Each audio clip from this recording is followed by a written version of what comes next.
لله تطمئن القلوب الدین النصیحہ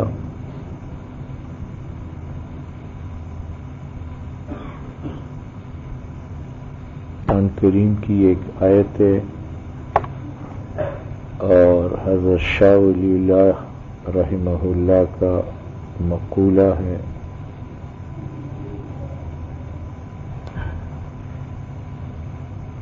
دونوں سے ظاہر ہوتا ہے کہ انسان کی دنیا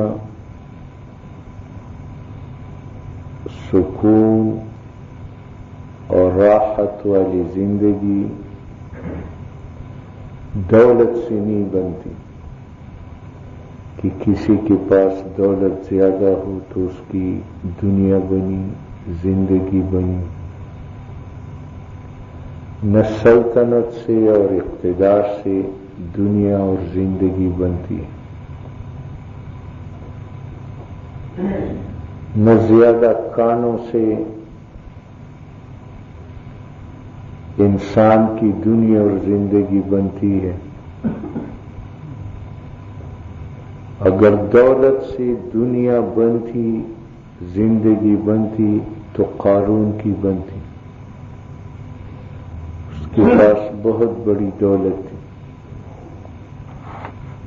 مگر دولت کے باوجود اس کی دنیا بنی نہیں بلکہ بگڑی اور ذلت کا شکار ہوا.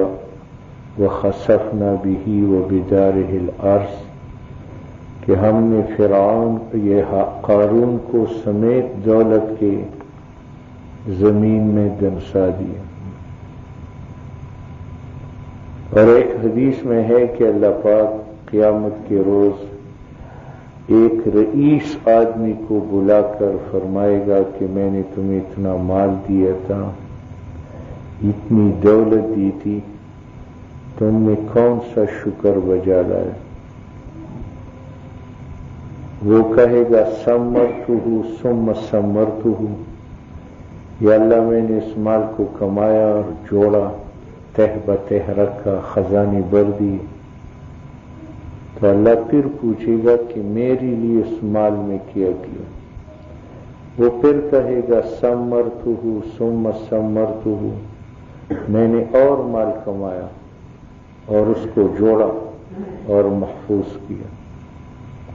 پھر اللہ پوچھے گا یہ بتاؤ کہ میرے لیے اس میں کیا کیا؟ پھر یہی جواب دے گا ثمرتہ ثم ثمرتہ، کہ میں نے اس مال کو اور بڑھایا اور جوڑا، گنا.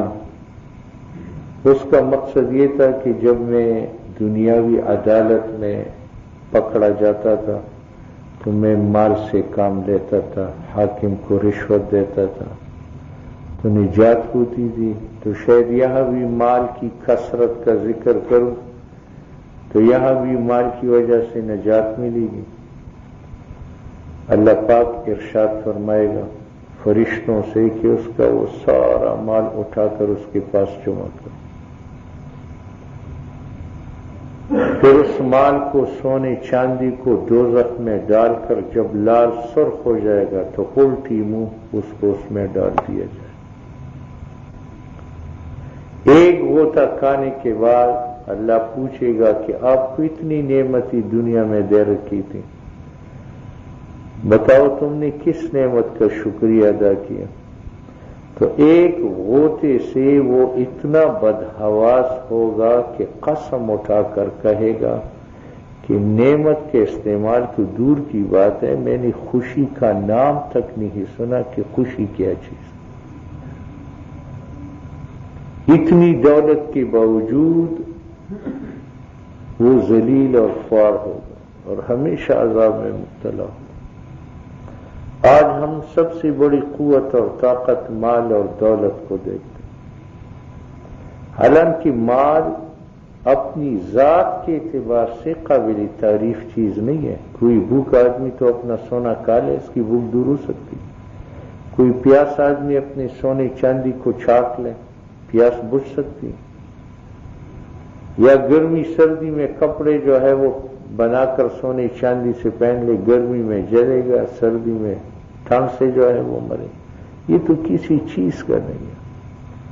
مال کی قیمت اس چیز کے اعتبار سے ہے جو چیز آپ اس سے خریدتے ہیں. اگر مال سے آپ مٹی خریدے تو مٹی کے برابر اس کی قیمت ہوگا، اور اگر آپ اس سے کپڑا خریدے تو کپڑے کے برابر قیمت ہوگا، اور اس سے اگر آپ اپنا آخرت و دین خریدے تو جتنی قیمت دین کی ہے اتنی قیمت مال کی. مال کی قدر و قیمت ہاتھ کے اعتبار سے، ہاتھ جتنا اچھا ہوگا اس میں مال اچھا ہے. حضور نے فرمایا نعم المال الصالح للرجل الصالح، کہ نیک آدمی کو اس کا مال مبارک ہو، کیونکہ وہ صرف دنیا اور آخرت کا فائدہ اٹھاتا. باقی نفسی وجود مال کا یہ کسی کام کا نہیں ہے. اگر یہ کام کا ہوتا تو ہم سے زیادہ صندوق خوش ہوتا، کیونکہ ہر وقت اس کے پیٹ میں سونا چاندی پڑا ہوا تھا. اس لیے مال سے انسان کی دنیا نہیں بنتی. اگر کسی کی دنیا بنتی تو قارون کی بنتی. اقتدار سے، سلطنت سے انسان کی دنیا نہیں بنتی، زندگی نہیں بنتی. کیونکہ اقتدار اور سلطنت بھی ایسی ہے جو انسان کو بقا نہیں دے سکتی. سکندر اعظم نے جو پوری دنیا فتح کیا، موت کے وقت کہا کہ میں نے ہر کسی سے ٹکر لی اور ہر کسی کو ہرایا اور شکست دی، لیکن موت سے ٹکر کے بعد موت نے مجھے ہرا دی. ساری سلطنت چھین لی، ساری دولت چھین لی، بیوی بچی چھین لی، اور اب جیسے خالی ہاتھ دنیا میں آیا تھا ویسی خالی ہاتھ دنیا سے جا رہا. تو وہی سلطنت سے بھی کسی کی زندگی نہیں بنتی، اقتدار سے نہیں بنتی. زندگی نام ہے سکون، قلبی اطمینان، خوشی اور راحت، اور یہ اہل اللہ کو نصیب ہے. کیونکہ ان کا تعلق دین کے ساتھ، اور وہی دین جب کسی گھر میں آتا ہے، کسی محلے میں آتا ہے، کسی ملک میں آتا ہے، وہ گھر جنت بن جاتا ہے. دیندار عورت کو اپنے خاوند کی حقوق معلوم ہے کہ نہیں ہے معلوم؟ خاوند کو اپنی بیوی کی حقوق معلوم ہے. دیندار اولاد کو ماں باپ کے حقوق معلوم ہے. دیندار ماں باپ کو اولاد کے حقوق معلوم ہے. اور جب وہ ادا کرتے ہیں تو گھر میں کوئی اختلاف، کوئی جھگڑا نہیں، سکون ہے، اطمینان ہے، تو وہ گھر جنت.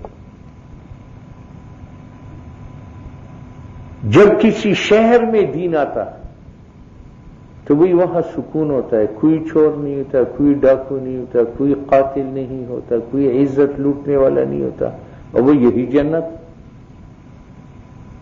مدینہ منورہ میں مال اتنا نہیں تھا آپ صلی اللہ علیہ وسلم کے زمانے میں، نہ اقتدار اتنی وسیع تھی، نہ مادی اسباب زیادہ تھے، لیکن دین بہت بڑا تھا.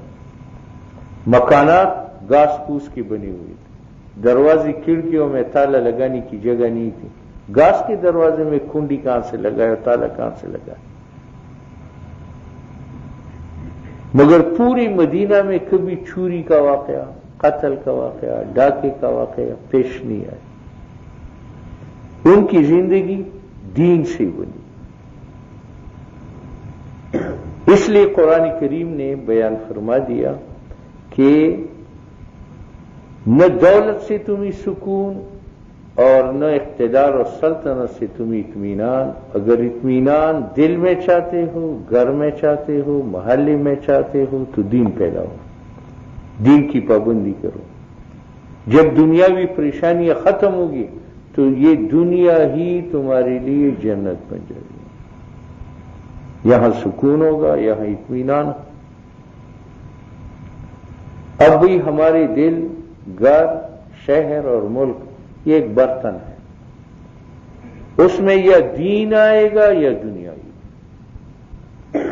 ایک برتن میں ایک وقت کے اندر دو متضاد چیزیں اپنی ڈال سکتے. آپ کے پاس پیالہ ہے، وہ پانی سے بھی بڑا ہے اور آپ اس میں آگ بھی رکھتے ہیں، یہ ناممکن ہے۔ آپ کے پاس پیالہ ہے، وہ پانی سے بڑا ہے، اور جتنی وسعت پیالے میں ہے اتنا بڑا پتھر آپ اتارتے ہیں، تو یہ بات کہ اس پیالے میں پتھر بھی رہے اور پانی بھی سارا رہے، یہ ناممکن ہے۔ پتھر اتارو گے تو پانی نکل جائے گا۔ آپ اپنی زبان سے تلاوت کرتے ہیں تو عین تلاوت کے دوران آپ کی زبان گالی نہیں دے سکتی، کہ دے سکتی؟ ایک وقت میں ایک زبان ایک بات کرے گی، دو نہیں کر سکتی۔ آپ اپنے ہاتھ سے خط لکھتے ہیں تو خط لکھنے کے دوران آپ اس ہاتھ سے کھانا نہیں کھا سکتے، کھانا کھانے کے لیے کتابت روکنی پڑے گی۔ یہ قانون ہے کہ ایک برتن میں ایک وقت کے اندر دو متضاد چیزیں نہیں آ سکتی۔ انسان کا ایک عضو ایک وقت میں ایک کام کر سکتا ہے، دو نہیں کر سکتا۔ تو ہمارے دل بھی برتن ہے، اس میں یا دنیا ہوگی یا دین، یا خدا کی محبت ہوگی یا مخلوق کی محبت، یا خالق کا خوف ہوگا یا مخلوق کا خوف ہوگا۔ یہ نہیں ہو سکتا کہ خالق اور مخلوق دونوں کا خوف۔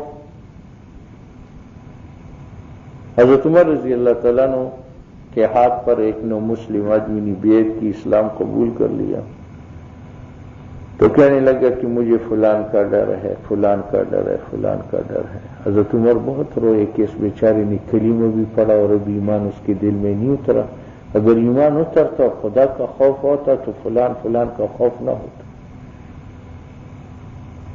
فرمایا میں نے جب اسلام قبول کر لیا تو کسر اور قیصر میری نظر میں ایسے تھے جیسے مچھر اور مکھی۔ ہمارا بھی یہ حال ہے، ہم تھانے دار دیکھتے ہیں تو کانپتے ہیں، وزیر اعظم کے سامنے تو جان نکلتی ہے۔ اصل وجہ ایمان کا، جتنا ایمان پختہ ہوگا اور خدا کا خوف غالب ہوگا تو وہ ایک غریب ترین اور ملک کا صدر آپ کی نظر میں برابر ہوگا، ریت کا ایک ذرہ اور ایٹم بم آپ کی نظر میں برابر ہوگا۔ آپ کا ایمان ہوگا کہ خدا کی اذن کے بغیر ایٹم بم بھی ریت کے دانے کے برابر کچھ نہیں کر سکتا۔ اللہ اگر ریت کے ذرے سے کام لینا چاہے تو بم کا کام لے سکتا، اور اگر بم کو معطل کرنا چاہے تو بم نہیں چل سکتا۔ تو حضرت عمر رضی اللہ تعالیٰ نے بہت روئے کہ اس بیچارے نے کلمہ بھی پڑھا، ایمان اس کے دل میں نہیں اترا، یہ کہتے ہیں میں فلان سے ڈرتا ہوں، فلان سے ڈرتا ہوں، فلان سے ڈرتا ہوں۔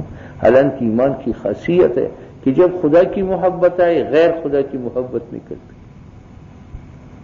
خود حضرت عمر نے کلمہ پڑھا تو کہنے لگی یا رسول اللہ آپ سے میری محبت اتنی بڑھ گئی، باپ سے زیادہ، ماں سے زیادہ، بچوں سے زیادہ، دنیا اور کاروبار سے زیادہ، لیکن ایک بات ہے کہ اپنے سے محبت زیادہ ہے، آپ سے کم ہے۔ تو حضور نے فرمایا لا اذن عمر ابھی آپ کامل مسلمان نہیں۔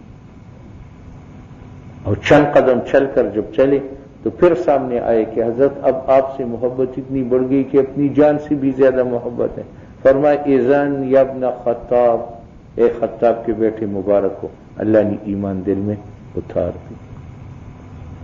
تو بھی جیسے ایک برتن میں ہم آگ اور پانی جمع نہیں کر سکتے، پانی اور پتھر جمع نہیں کر سکتے، یہ آپ کے پیپ میں اگر پانی نہ ہو تو وہ ہوا سے بھرا ہوا ہوتا ہے، لیکن ٹینکی سے پانی چلا، آپ ٹوٹی کھول لیں تو ہوا ٹھوس ٹھوس کر کے نکل جائے گی۔ جب پانی نہیں بھر دیا اب ہوا کی جگہ نہیں رہی۔ اسی طریقہ سے جس دل میں خدا کی محبت ہے باطل کی ہوا نکل جائے گی، خدا کا خوف ہے باطل حقیقتوں کا خوف جو ہے وہ نکل جائے گا، دین پر چلنے کا جذبہ ہے، گناہ کا جذبہ ختم ہو جائے گا۔ اس لیے جب دل میں خدا کا خوف، خدا کی محبت، خدا کے احکام پر چلنے کا جذبہ ہو تو باطل حقیقتوں کا خوف محبت نکل جائے گا۔ نکلنے کی دیر ہے، اب سکون ہوگا، قلب کو سکون اور اطمینان، اور یہ سکون اور اطمینان ہم دولت سے نہیں خرید سکتے۔ آپ پیسوں سے عینک لیں گے لیکن بینائی نہیں لے سکتے، آپ پیسوں سے خواباور اور گولیاں لے لیں لیکن ذہنی سکون آپ پیسوں سے نہیں خرید سکتے۔ وہ اللہ نے فرمایا الا بذکر اللہ تطمئن القلوب، جتنا انسان کا تعلق خدا کے ساتھ بڑھتا ہے اس کے دل میں سکون بڑھتا ہے، جتنا تعلق گھٹتا ہے سکون گھٹتا ہے۔ اللہ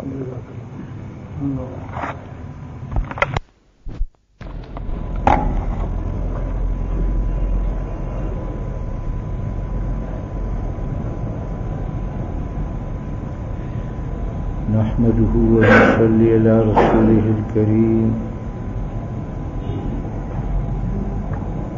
أما بعد فأعوذ بالله من الشيطان الرجيم، بسم الله الرحمن الرحيم، يا أيها الناس اعبدوا ربكم الذي خلقكم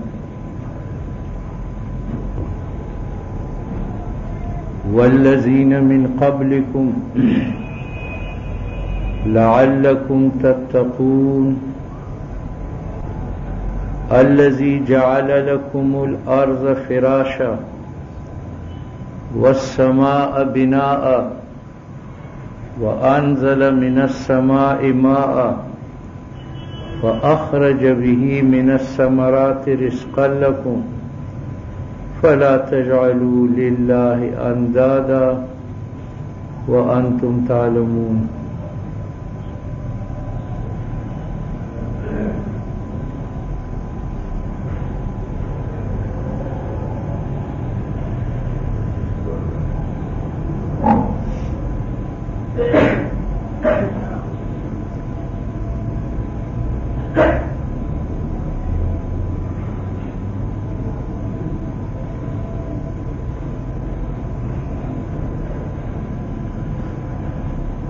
یہ قرآن پاک کی مبارک آیت ہے،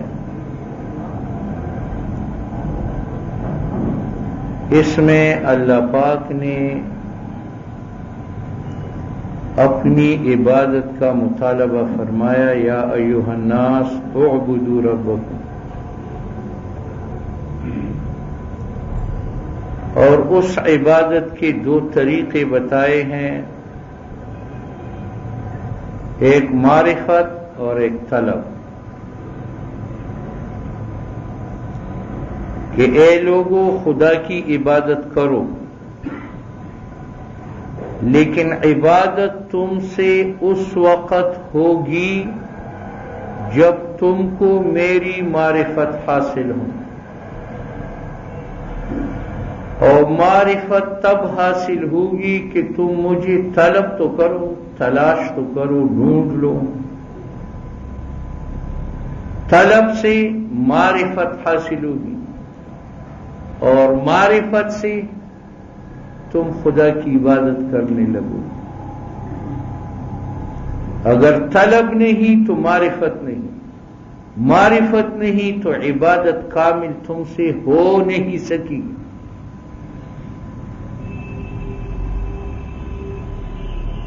اب پہلی دو چیزیں ہیں، ایک خدا کی معرفت اور ایک خدا کی طلب۔ خدا کی معرفت ہم کہاں سے حاصل کریں؟ تو اس کے لیے عقلی دلائل کی ضرورت نہیں، اس کے لیے عقلی دلائل کی ضرورت نہیں ہے، اس کے لیے انسان کی اپنی فطرت، اپنی طبیعت کافی۔ ایک قرآن پاک نے بیان فرمایا ہے کہ دیکھو اللہ کی معرفت اس سے حاصل کرو کہ تم ہمیشہ اپنی کامیابی کے ارادے کرتے ہو، عزائم رکھتے ہو، لیکن بہت کم لوگ ہیں جو اپنے ارادوں میں کامیاب ہوتے ہیں۔ یہ ناکام بنانے والا کون ہے؟ ظاہر بات ہے ہر دکاندار، ہر تاجر، ہر صنعتگار، ہر زراعت پیشہ، ہر ملازم یہ چاہتا ہے کہ میں ناکامی سے بچوں، خسارہ اور گھاٹے سے بچوں، مگر 99% خسارہ اور گھاٹے میں، کہیں 1% کمائی کر. تو یہ جو ارادوں میں ناکامی ہے، اس ناکامی سے پتہ لگا لو کہ وہ ناکام بنانے والا ذات کون ہے. معلوم ہوا کہ کامیابی اور ناکامی تمہارے اختیار میں نہیں ہے، وہ کوئی اور ذات ہے. اس سے رابطہ کرو اور اس سے کامیابی طلب کرو. وہ تمہیں کامیاب بنانا چاہے، بغیر ارادہ کی بھی کامیاب بنا دے.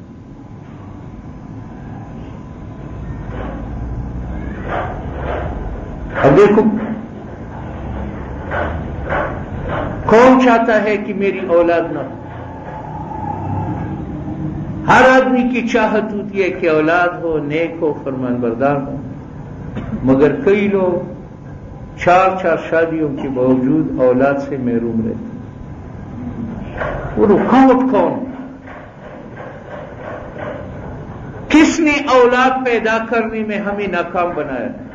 اس ذات کی طرف رجوع کرو.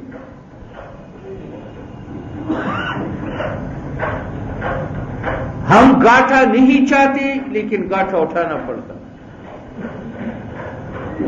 ہم بانجھپن نہیں چاہتے، مگر انسان بے اولاد بس اوقات رہتا ہے، اولاد میں ناکام ہوتا. معلوم ہوا کہ ہماری ارادے کا کچھ نہیں ہے. ہم بس اوقات ارادہ کرتے ہیں کامیابی کے، مگر وہ ارادہ ناکام ہے. بس اوقات ارادہ کرتے ہیں اولاد پیدا کرنے کی، لیکن وہ ارادہ پائے تکمیل تک نہیں پہنچتا. بھئی کون چاہتا ہے کہ میں بیمار ہوں؟ کون چاہتا ہے کہ میں بوڑھا ہوں؟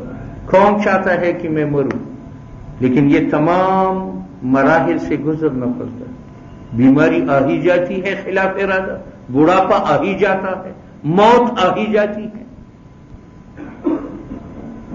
اب یہ دیکھنا ہے کہ یہ بیماری بھیجنے والا کون ہے، یہ بڑھاپا بھیجنے والا کون ہے، موت مسلط کرنے والا کون ہے. اللہ پاک نے فرمایا عقل کی طرف مت جاؤ، اپنی فطرت سے پوچھو. ہم نہیں چاہتے کاروبار میں گاٹھا، مگر ہو جاتا. ہم نہیں چاہتے بے اولاد ہونا، لیکن ہو جاتے ہیں. ہم نہیں چاہتے بیماری کو، بڑھاپے کو، مگر یہ سب کچھ ہوتا. یہ فطری دلائل ہے، طبعی دلائل ہے، جس سے پتہ چلتا ہے کہ یہ جو ہم اپنی کمائیوں میں، اولاد میں، صحتوں میں، جوانی میں اور موت میں مجبور ہے، معلوم ہوا کوئی جابر ہے. ہم جو مغلوب ہے، معلوم ہوا کوئی غالب ہے. ہم جو کمزور ہے، معلوم ہوا اوپر کوئی قادر ہے. فرمائے تم نے اس سے میرا اندازہ نہیں لگایا، میری معرفت حاصل نہیں کی. اگر اللہ اپنی معرفت عقلی دلائل سے طلب کرتا تو چلو فلسفی اور منطقی لوگوں کو خدا کی معرفت حاصل ہوتی، مگر اللہ نے اسے آسان راستے سے اپنی معرفت بتا دی کہ اس پر ایک دیہاتی اور ایک جس بچے کو بھی ہوش آئی ہو وہ بھی سمجھ سکتا ہے کہ واقعی میں مغلوب ہوں تو مغلوب کے مقابلے میں غالب ہوتا ہے. میں عاجز ہوں، عاجز کے مقابلے میں قادر ہوتا ہے. میں مرزوق ہوں، مرزوق کے مقابلے میں رازق ضرور ہوتا ہے. میں مخلوق ہوں، مخلوق کا خالق ضرور ہوتا ہے. یہ تو ہر باشعور انسان خواہ وہ دیہات کا رہنے والے کیوں نہ ہو، ان راستوں سے ان کو خدا کی پہچان ہوتی.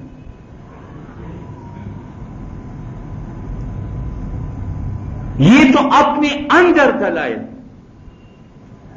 اور اللہ نے فرمایا کہ اگر تمہاری نظر اندر نہیں اترتی تو فرمایا یہ اوپر آسمان کو دیکھو، یہ روشن ستاروں کو دیکھو، سورج اور چاند کو دیکھو، یہ بچھی ہوئی زمین کو دیکھو، یہ بارش کے انتظام کو دیکھو، دن رات کے انقلاب کو دیکھو، ہواؤں کے چکر کو دیکھو. یہ اتنا بڑا کارخانہ بغیر کسی بنانے والے کیا ہے؟ ظاہر بات ہے کہ جب ہم اچھی عمارت دیکھتے ہیں تو معمار کی صفت کرتے ہیں کہ بنانے والا بہت اچھا. جب ہم کوئی خوشنویسی اور خوشخطی دیکھتے ہیں تو ہم کہتے ہیں کہ کوئی کاتب ہے جو بڑا خوشنویس رہا، ہم اس کی تعریف کرتے ہیں.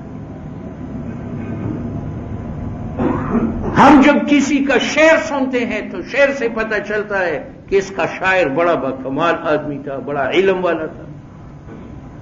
تو اللہ پاک فرما دیتا ہے کہ تم عمارت کو دیکھ کر معمار کا پتہ لگا لیتے ہو، تو یہ کتنی بڑی عمارت آسمان میں نے اٹھائی ہے. تمہیں ابھی تک یہ معرفت نہیں ہے کہ اس کا کوئی معمار بنانے والا ہے. تمہیں جب کسی خط کی خوبصورتی پسند آئے تو تمہیں کاتب کے کمال کا پتہ چلتا ہے. فرمائے یہ تمہاری آنکھ کا خط میں نے کیسے کھینچا ہے، یہ کان کا خط کیسے کھینچا ہے، منہ کا خط کیسے کھینچا ہے، قد و قامت کیسے بنایا ہے. تم نے اس کتابت سے پتہ نہیں چلایا کہ اس کا کوئی لکھنے والا موجود ہے. جب تم کسی کا شعر سنتے ہو تو تم کہتے علامہ اقبال بڑا علامہ تھا. تو فرمائے یہ میرا کلام جو سمندروں سے لکھا جائے تو سمندر سوکھ جائے، لیکن اس کے اسرار ختم نہیں ہوتے. تم نے کبھی نہیں سنا کہ اس کا بھی کوئی متکلم ہے اور اتارنے والا ہے.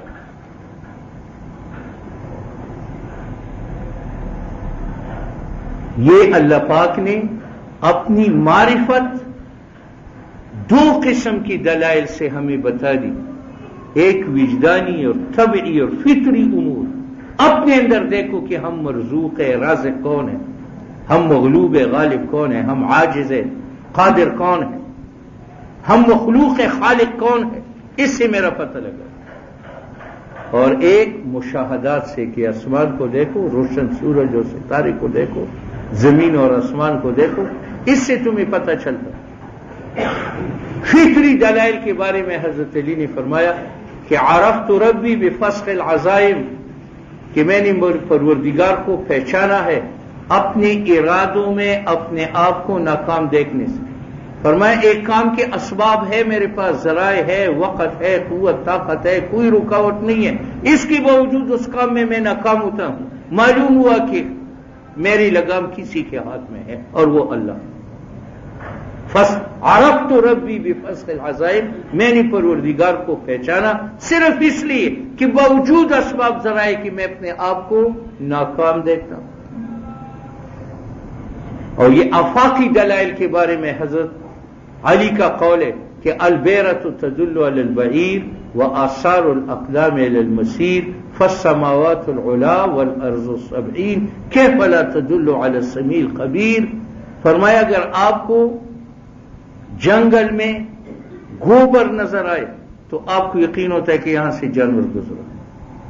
اگر آپ کو انسانی پل زمین پر نقش نظر آئے تو آپ کو پتہ چلتا ہے کہ یہاں سے کوئی انسان گزرا ہے. تو فرمایا یہ اتنا بڑا آسمان آپ دیکھتے ہیں، کبھی ذہن میں نہیں آیا کہ اس کا بنانے والا. تو اللہ پاک نے اپنی معرفت کے لیے کوئی مشکل دلائل نہیں بتائے کہ تم منطق، فلسفہ، ریاضی، الجبر، جیومیٹری پڑھو تو میری معرفت حاصل ہوگی. نہیں، فرمایا دو دلائل سے، ایک تمہاری آنکھ دیکھتی ہے یہ آسمان و زمین، اور ایک تمہاری طبیعت دیکھتی ہے کہ اپنے ارادوں میں تم ناکام ہوتے ہو. معلوم ہوا کہ کامیابی اور ناکامی کسی اور کیا. عقل پر سہارا مت کرو خدا کی معرفت. خدا عقل سے نہیں پہچانا جاتا، خدا فطرت اور طبیعت سے پہچانا جاتا. امام رازی رحمہ اللہ بہت بڑا فلسفی اور منطقی ہے. وہ راستے پر جا رہا تھا، ایک دیہاتی ہل چلا رہا تھا. تو امام صاحب نے ان سے پوچھا تو کون ہے؟ کہا میں مسلمان ہوں. کہا مسلمان کسے کہتے ہیں؟ کہتے جو رسول برحق مانے، قرآن برحق مانے، آخرت برحق مانے، اللہ کو برحق مانے. تو میں اللہ کو برحق مانتا ہوں. کہتے اللہ کی برحق ہونے کی دلیل تمہارے پاس کی؟ وہ جس لاٹھی سے اپنے بیلوں کو چلاتا تھا، ہل چھوڑ کر امام کے پیچھے لگا مارنے کے لیے. وہ آگے آگے، یہ پیچھے پیچھے. وہ شاگردوں کی جماعت میں گھس گیا. طالب علموں نے بچایا. کہا کہ اس نے مجھ سے پوچھا کہ خدا کی معرفت کی دلیل بیان کرو. میں خدا کو دل کی یقین سے جانتا ہوں، دلیل سے نہیں جانتا. اور پھر اس بوڑھے نے کہا کہ عقلی دلائل کے پاؤں لکڑی کے ہوتے ہیں، جو آگ میں جلتی ہے لکڑی، پانی میں بہتی ہے، ہوا میں اڑتی ہے. ایسی دلائل سے میں خدا کو جانتا. میں خدا کو پہچانتا ہوں دل کی یقین سے پہچانتا ہوں. اس لیے اللہ نے فرمایا وہ فی انفسکم تم اپنے اندر جان کے دیکھو تو آپ کو معلوم ہوگا کہ واقعی مجھے بنانے والا ایک ذات موجود ہے. تو وہی خدا کی معرفت کی ایک دلیل تو فطری ہے، طبعی ہے کہ ہم اپنے آپ کو ناکام دیکھتے ہیں. معلوم ہوا کہ کامیابی و ناکامی ہمارے اختیار میں نہیں ہے، وہ کسی اور کے ہاتھ میں ہے اور وہ خدا کی ذات ہے.